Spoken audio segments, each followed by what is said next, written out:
Salut les gars, j'espère que vous allez bien, bienvenue dans cette vidéo. Aujourd'hui on va parler des spoilers du chapitre 237 de Jujutsu Kaisen, aka le meilleur manga en ce moment que j'aime suivre. J'ai perdu tout appétit à vous parler d'autre chose. Ma dernière review de One Piece était complètement décorrélée de toute passion, tant le chapitre de la semaine dernière m'a choqué avec un petit peu cette dernière image dramatique que nous avons de Satoru Gojo, personnage que je n'aimais pas à la base. Je trouvais qu'il ressemblait beaucoup trop à Kakashi, qu'il était beaucoup trop what the fuck avec ce pouvoir.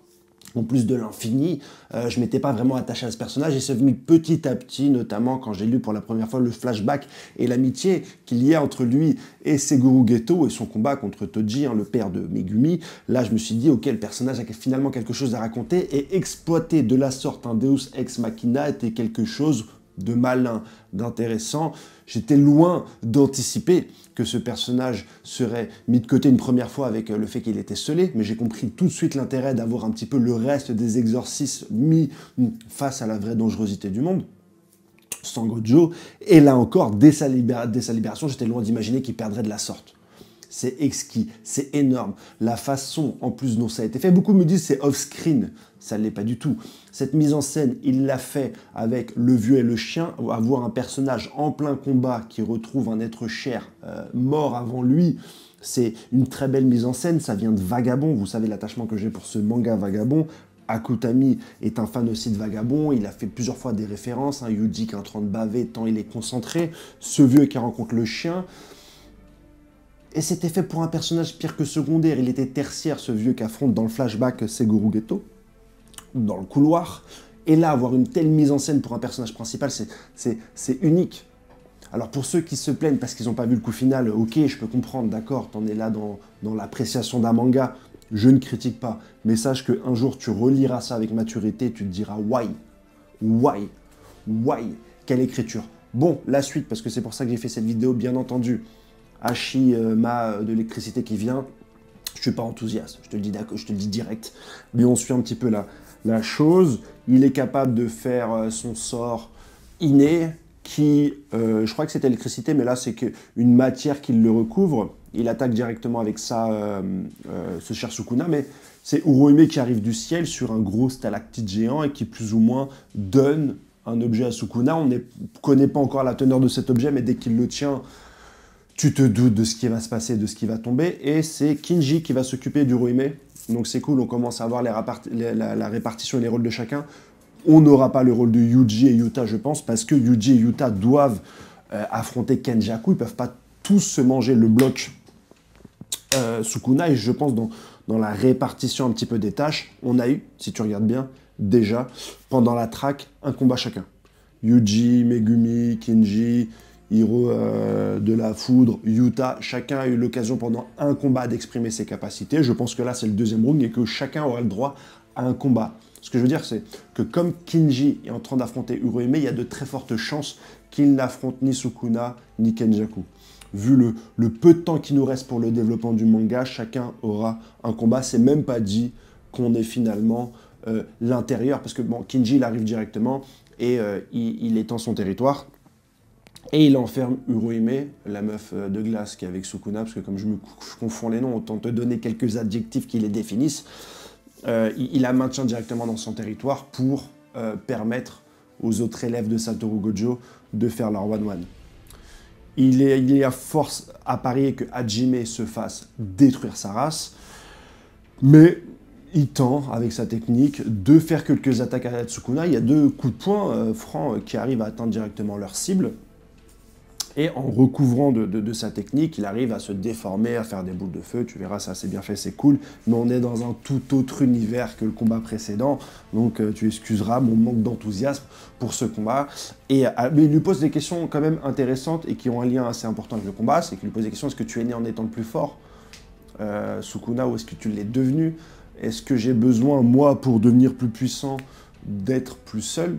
La solitude, moi je pense que c'est une résulte de ta puissance, et que ce n'est pas un moyen d'acquérir une forte puissance. C'est déjà développé avec le personnage de Sasuke dans Naruto, c'est développé aussi dans Bleach. Alors, Je vous ai parlé de la solitude d'Aizen dans le beach et beaucoup de gens m'ont dit par message « Non mais n'importe quoi, c'est pas Ichigo qui tue Aizen, c'est Urahara, machin. » Mais c'est pas le propos. Ce que je te dis, c'est qu'à la fin d'Aizen, le terme de la solitude d'une personne surpuissante est évoqué, puisque même la puissance spirituelle d'Aizen devient incompréhensible pour ses pairs et pour n'importe quel être humain, puisqu'on a même les habitants de Karakura qui se rendent pas compte qu'ils sont face à Sasuke Aizen, et de la même manière, Ichigo qui devient en forme ultime de son Zanpakuto et qui bat Aizen, commence à avoir une énergie spirituelle qui n'est pas connue d'Aizen. Il peut même pas quand il le voit, il flippe même pas.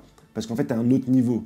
Et donc, le thème de la solitude est une discussion entre Urahara et Ichigo. Et Urahara lui dit, bah, peut-être qu'à travers vos sabres, tu as réussi à communiquer avec Aizen, chose qu'on n'a pas su faire, nous, dans la Soul Society. Il a dit oui, c'était un message empli de solitude. Chose qu'on voit également dans le flashback la semaine dernière avec Satoru Gojo, où on parle de la solitude de Satoru Gojo, finalement, à avoir atteint un tel niveau. Et lui-même, face à Sukuna, il a dit, pendant le combat, j'ai essayé de communiquer avec lui avec mes points. Mais ça, je pense que c'est toute une partie de la populace qui comprend même pas ce que je raconte là. Donc pour ceux qui captent, eh ben, c'est pour moi, à mes yeux, quelque chose, un propos intéressant. Voilà, c'est pas juste la bagarre. Jujutsu Kaisen, c'est pas juste de l'extension de territoire, chose que, alors extension et prolongement, je suis sûr que la moitié n'a pas compris, mais je ferai une vidéo vraiment sur le sujet parce que c'est passionnant.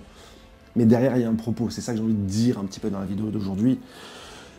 Tout ça pour arriver à la forme finale de Sukuna qui récupère son truc et qui se met en forme finale. Et sa forme finale, Sukuna, ça te démontre déjà de 1 que Sukuna n'était pas à 100% de son niveau, mais vraiment, lorsqu'il a battu Gojo, il l'a terrassé sa grand-mère.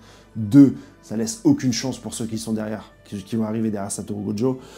3, on va très certainement arriver sur une vraie bad end. Chose que l'attaque des titans a touché du doigt mais qui n'a pas su accomplir. Parce que l'auteur a craqué. Et là, on va y arriver. Et voilà, plus grand...